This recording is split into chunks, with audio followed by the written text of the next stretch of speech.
Hello, welcome back to Mouse Labs. My name is Penny, and I'm glad you're here. We are going to be continuing on with our Hunt for Zadrius' Tomb Make a Game series. Today, we are going to be looking at eventing our first cutscene, looking at some plugins, really just making that all work. Now, I have done this in advance, so this will be a shorter video because I'm just going to walk you through what I've done. Okay, so if you were here last time, you should recognize this map. I haven't significantly changed it. However, I had added events. So let's go through each of our events. Prison doors 1, 2, and 3 were already there. Prison door 2 no longer has anything except for a note that the door is stuck. Prison door 3 opens like we had at the end of last video by clicking on it.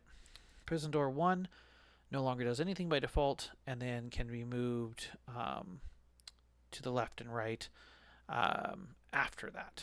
Okay, so let's see. All right, so we have the controller, which we'll get to that in a minute because that's a really big one. Striker doll is just a graphic. Quill doll is just a graphic. Guard is just a graphic. And the talk tutorial is, well, so it uses below character player touch, so it's a floor trigger. It uses a couple of plugins. It uses a plugin I wrote called that allows a command for showing balloons on the follower. It's very simple to use. This is just a plugin command. It asks for the follower ID, 1, 2, or 3 by default, and then a balloon ID going down from the top. So it's like 1, 2, 3, 4, 5, 6, 7, 8, I believe, by default. So this is going to be on the first follower, the first balloon. It'll show that, then a little bit of text, and then a little bit more text, and then a cell switch. Once the cell switch is on, it is still below the player, but it no longer does anything. So it's as though it is not there.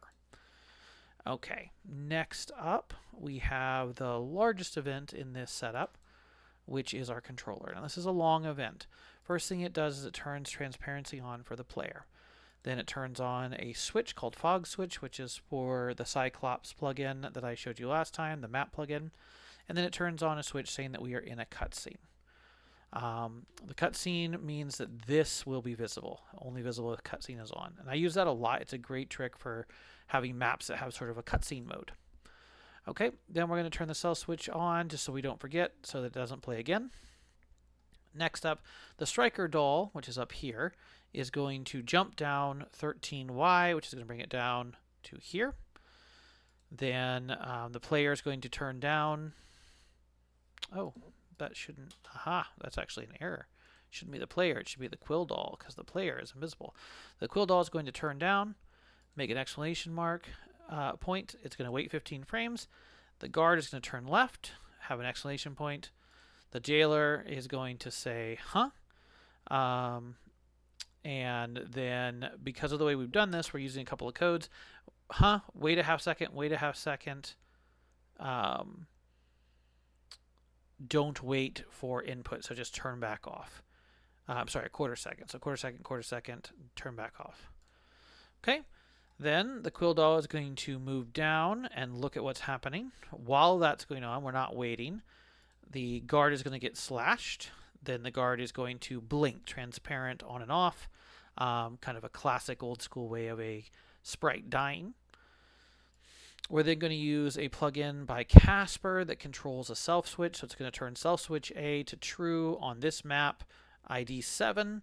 ID 7 is our guard, so our guard switch will turn on. When our guard switch will turn on, they'll become invisible and flat as though they're not there. Next up, our striker doll is going to move upper left and then walk up.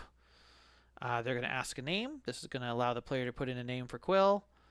Then there'll be a little bit more dialogue. There'll be a question mark and some dialogue. Then the sound of a hammer. Wait 30 frames to about half a second. Hammer again. Striker doll is going to have a balloon. We're going to hear a gate sound and the door is going to open. Then the cell switch, once again, Casper's plugin, is going to become true for event ID 1. So the prison door will be set to A so that it can be moved around next time. More dialogue. Striker doll is going to move up, become transparent, and then turn on its own self switch, which will make it the Quill doll. So we'll turn on a self switch for Quill, which will turn the Quill doll invisible and flat. We're going to fade out. We're going to turn off our cutscene. We're going to wait 15 frames. Meanwhile, the player is going to move from here because the player is acting as an invisible camera right now. It's going to move here, here, here, right where our doll was. The followers are going to be gathered, and the screen is going to fade in. So let's take a look at what that looks like, because that is a pretty complex cutscene, but I think it looks nice.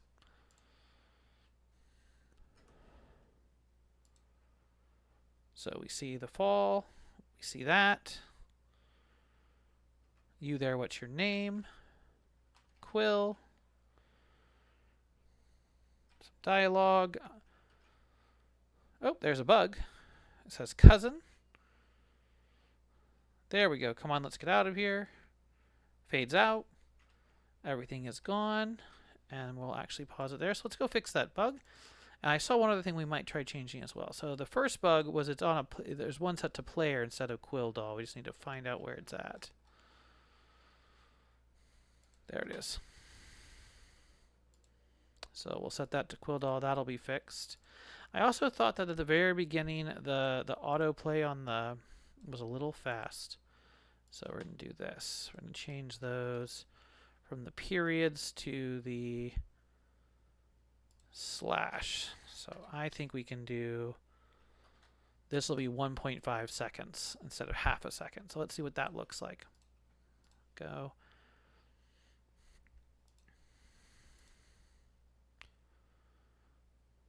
All right, jump down. Huh? There we go. Walks over. You there, what's your name? Quill. Good, I'm Striker. Your cousin Renee hired me to bust you out. Just give me a second with this door. Question mark. Cousin. Door opens. There we go. Let's get out of here. And there we go. So that is our opening cutscene. So again, I'll open that up and go through slowly so you can like pause it and take a look if you need to. First section. We'll mark the end of the first section. Next section. We'll mark it. Next section. We'll mark it. There we go. Next section. And that's it. So, and then it is just blanked out. So there is creating an opening cutscene. A lot of that's just trial and error. You just, you're using the events to get it to do what you want to do. If you get stuck, maybe you try a plugin or you get creative. A lot of it is design as well. So you're changing the map to make it work the way you want it to work. Couple of tips. I do recommend setting things to, like this character is set to through the whole time. And that's so that they can just pass through stuff. I don't have to worry about it. It can be helpful to set NPCs to through, although be careful because then they will walk through walls. Okay, now our next event that's already on this map is the follower talk tutorial. This is much simpler. Shows a balloon using that. We have some dialogue. One more thing before we get going. Then a little bit more dialogue, and then it turns to self switch on. Now this is referencing a really cool plugin. This plugin was made by Gabe. Let me go ahead and show it to you. Here we go. So this is the Gabe Smart Follower Interaction. So follower control allows you to move your followers around independently of your player. Smart followers is kind of just required for things to work on the back end. But this is the one we're showing off with this here. So you set a key code. 17 is equal to left control. If you're curious about key codes, you can go to, one second.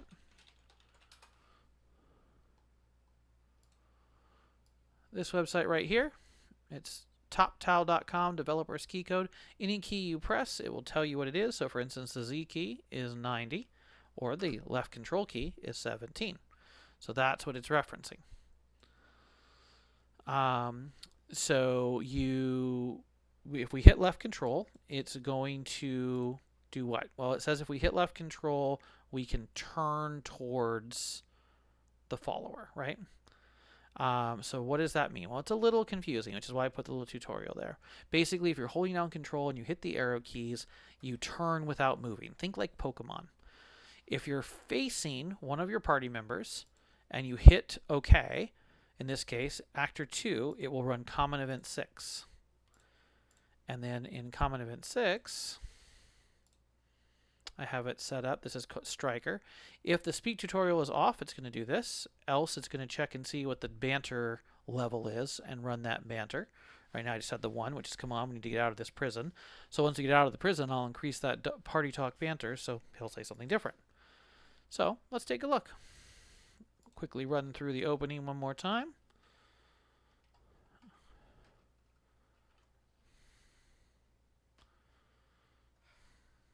Okay. We set our name just like before. Blah, blah, blah. We're out. And now the new part.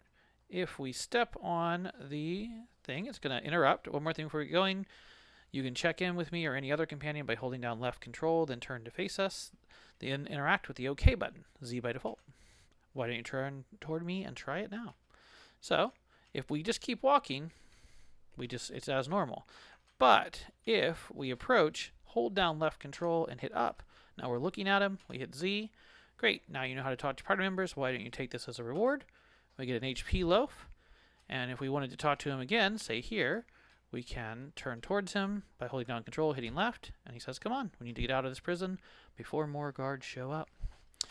All right, well, that is it for today's video.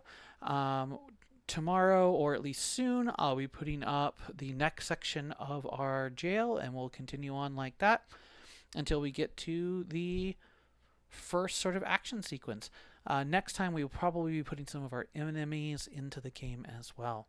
All right, until then, thank you so much for watching. Consider a like and subscribe, and happy game making. Bye now.